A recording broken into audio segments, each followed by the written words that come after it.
Hello, everybody. This is K Spotlight.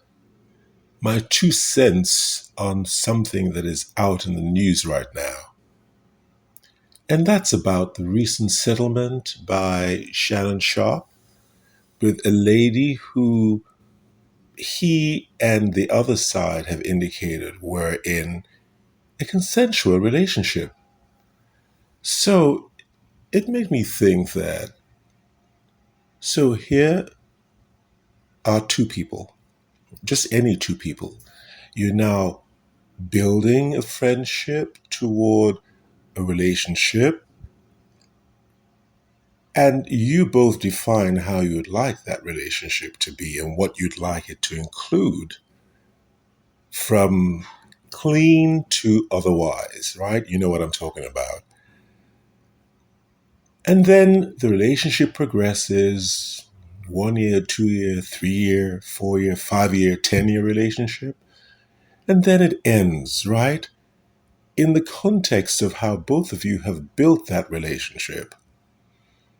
So then both parties go their respective ways. Maybe one of the parties is extremely rich, and maybe the other is not. And then as time goes by, one side, usually the side that doesn't have as much in the wallet, starts to look back on that relationship and says, I was affected by it. I was afflicted by it. And then that person talks to other people, maybe friends and family, even maybe a lawyer. And then they get ideas put into their head about how they can go after someone with whom they were in relationship with. A mutually consensual kind of relationship, right? You hardly see it the other way around, right? Where it's the richer person that now says, oh, that other person did something to me. We never see that, but it could happen. I'm sure it's happened where the dynamics where that the person who has more money has felt that I was taken advantage of perhaps more than I wanted to. But we never hear of that person going to court or suing or anything like that, right? So it's quite an interesting situation, isn't it? No wonder when you have money in your pockets, you have to really, really be very cautious about the kinds of people you interact with. Because, this is probably what can happen in a situation that you didn't even think was all of that. You thought both of you were in something that seemed, equal on both sides, or at least for the most part, and you didn't think you were doing anything wrong. The other person didn't even tell you that you were doing anything wrong to them at the time. And then so many years after, you're hearing this. And then of course you have to watch your back. Probably now too late. You should have done that earlier, right? But how did you know? You didn't know the kind of person this person was going to be after the fact, because you thought you were in a relationship.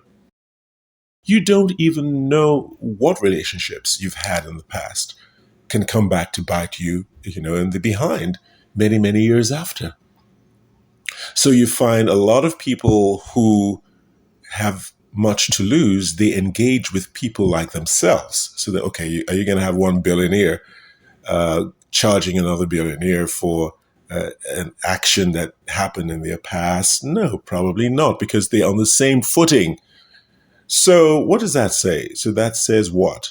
That we should generally deal with people in the same class or level or financial position as we are, to prevent these kinds of things from happening? Well, more likely than not, they probably would prevent these kinds of things from happening down the line, but not all the time. Somebody can still come out of wherever they've been for years and say, well, this person did this to me, this person did that to me, or didn't do this to me well, and so on and so forth.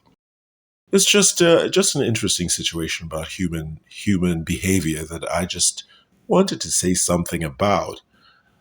Basically, I'll just say once again, we should all just watch our respective backs. That's it, because you never know what's going to happen in the future. You never know. You just never know with anybody. What does that do to trying to form and build relationships with people?